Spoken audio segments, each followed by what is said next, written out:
Hey, so setting up an email in 2026 is still one of the most important things you can do online. And yeah, in this guide, I'll show you exactly how to create a Gmail account from scratch, step by step. All right, first, open your browser and search for Create Gmail Account, or go directly to Google's sign up page.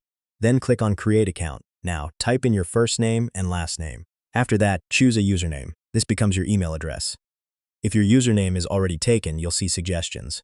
Just pick something close, or try adding numbers. Yeah, that usually works.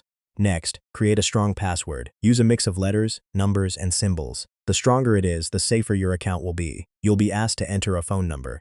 It's optional, but honestly, it helps a lot with security and account recovery. If you add your number, Google will send a verification code. Just enter that code to confirm it's you. Next, add a recovery email if you have one, and fill in your date of birth and gender. This helps protect your account. Now, scroll through Google's privacy and terms, and click I agree to continue.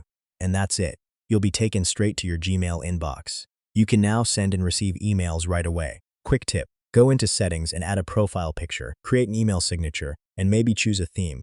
It just makes everything feel more complete. And yeah, that's how you set up a Gmail account in 2026. It only takes a few minutes, and once you're in, you've got access to email, Google Drive, and a lot more. Go ahead and set yours up.